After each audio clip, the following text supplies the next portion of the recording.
வணக்கம் மாணவர்களே.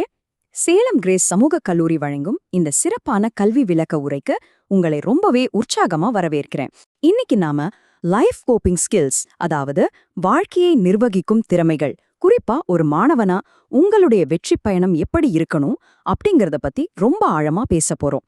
இந்த பயணத்துல நான் உங்களுக்கு ஒரு மென்டரா, ஒரு வழிகாட்டியா இருக்க போறேன். இது ஏதோ சும்மா கேட்டுட்டு போற தியரி கிடையாதுங்க. உங்க வாழ்க்கையே மாத்த போற ஒரு செயல்முறை. சோ ரெடியா? வாங்க உள்ளே போலாம். ஓகே, இன்னைக்கு நாம என்னென்ன விஷயங்களை கவர் பண்ண போறோம்னு டக்குன்னு பாத்துடலாம். 1. வெற்றி என்றால் என்ன? 2. இலக்குகளும் ஊக்கமும். 3. தடைகளை தாண்டுதல். 4. வெற்றிக்கான செயல்முறை. அப்புறம் கடைசியா 5. நேர மற்றும் மன அழுத்த நிர்வாகம். சரி, முதலாவது பகுதி, வெற்றி என்றால் என்ன? வெற்றி அப்படிங்கிறது எங்கேயோ எப்பவோ திடீர்னு நடக்கிற ஒரு மேஜிக் கிடையாது. இப்போ உங்களுக்குள்ளே ஒரு கேள்வியை கேட்டுக்கோங்க. உண்மையாவே வெற்றிக்கு என்ன தேவை? வெற்றிங்கிறது தற்செயலா நடக்கிறது இல்லைங்க.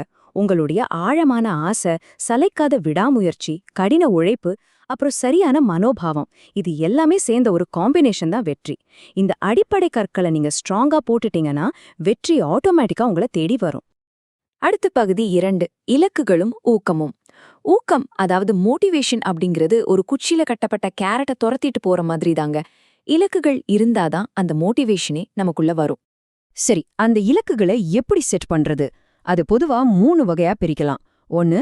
குறுகிய கால இலக்கு, அதாவது அடுத்த 1 வருஷத்துக்குள்ள நீங்க என்ன பண்ண போறீங்க. 2. மத்திய கால இலக்கு, அடுத்த 3 வருஷத்துல நீங்க எங்க இருக்கணும். 3. நீண்ட கால இலக்கு, ஒரு 5 வருஷத்துல உங்க லட்சியம் என்ன. மாணவர்களாகிய நீங்க இது சும்மா மனசுல மட்டும் வச்சுக்காம நிஜமாவே ஒரு பேப்பர்ல எழுதி வச்சுக்கணும். இது உங்களுடைய பெரிய கனவுகளை ஈஸியா அச்சீவ் பண்ற மாதிரி சின்ன சின்ன ஸ்டெப்ஸா மாத்தி கொடுக்கும். அடுத்ததா பகுதி 3, தடைகளை தாண்டுதல். ஒரு ஹீரோவோட பயணத்துல எப்படியும் சில தடைகள், சில வில்லன்கள் வருவாங்க, கரெக்டா? அதே மாதிரி தான் உங்க வெற்றி பயணத்திலையும். ஆனா ஒரு உண்மை என்ன தெரியுமா? உங்களை வீழ்த்துவது வெளியில இருக்கிறவங்க இல்ல, உங்களுக்குள்ளேயே இருக்கிற இந்த எதிரிகள் தான். அதாவது அனாவசியமான ஈகோ, ஐயோ நம்ம தோத்துடுவோமோ அப்படிங்கிற பயம், சரியான பிளானிங் இல்லாதது, அப்புறம் இந்த நாளைக்கு செஞ்சுக்கலாம் அப்படின்னு தள்ளி போடுற பழக்கம், கவனச்சிதறல், எல்லாமே நானே தான் பண்ணுவேன்னு நினைக்கிறது, இதெல்லாம் தான் உண்மையான தடைகள். இதை நீங்க முதல்ல ஐடென்டிஃபை பண்றது தான் வெற்றிக்கான முதல் படி. பகுதி 4, வெற்றிக்கான செயல்முறை. வெற்றி அப்படிங்கிறது ஒரு கேக் செய்யற மாதிரி தாங்க. சரியான பொருட்கள் சரியான அளவுல இருக்கணும். கொஞ்சம் அதிகமானாலும் குறைஞ்சாலும் கேக் சொதப்பிடும் இல்லையா? இங்க அறிஞர் ஜான் ரோட்ஸ் சொன்ன ஒரு பவர்ஃபுல்லான கோட் இருக்கு. வெறுமனே பார்ப்பது மட்டும் போதாது, மனக்கண்ணால் கவனிக்க வேண்டும். பேச்சை கேட்பது மட்டும் போதாது, வார்த்தைகளை கவனமுடன் முழுமையாக உணர்ந்தால் மட்டுமே புரிந்து கொள்ள முடியும். இது ஸ்டூடெண்ட்ஸ்க்கு ரொம்பவே முக்கியம். கிளாஸ்ல சும்மா உட்காந்து கேட்கறதுனால மட்டும் கல்வித்திறன் வளராது.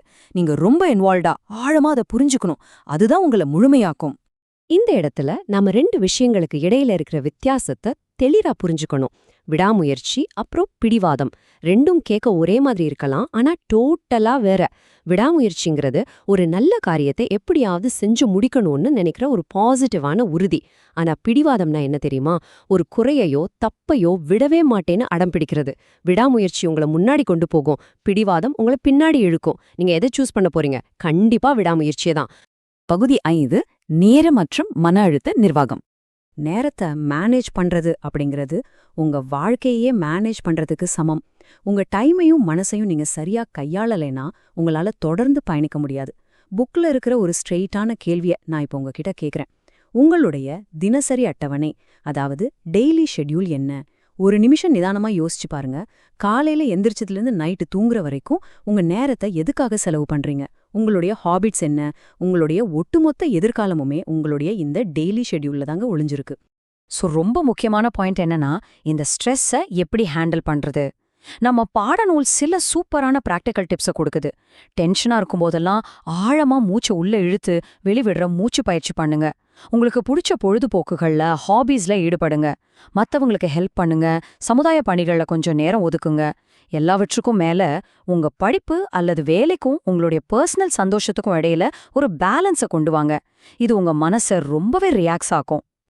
நாம இப்போ இந்த விளக்க உரையில் இறுதிக்கு வந்துட்டோம். ஒரு மாணவனா உங்களை எப்படி வளர்த்துக்கிட்டு வெற்றியை நோக்கி போகணுங்கிறத ரொம்ப தெளிவா பார்த்தோம். இப்போ உங்களுக்கான ஒரு ஃபைனல் கேள்வி, ஒரு சிந்தனை. இன்னைக்கு உங்க அட்டவணையில நீங்க பண்ண போற ஒரு சின்ன மாற்றம் என்ன? பெரிய மாற்றங்கள்லாம் ஒரே நாள்ல மேஜிக் மாதிரி நடக்காதுங்க. ஆனா அந்த ஒரு சின்ன ஸ்டெப்ப இன்னைக்கே இப்பவே எடுங்க. உங்க வெற்றி பயணம் இங்கிருந்து சிறப்பா தொடங்கட்டும். தொடர்ந்து படிங்க, தொடர்ந்து முன்னேறுங்க. All the best.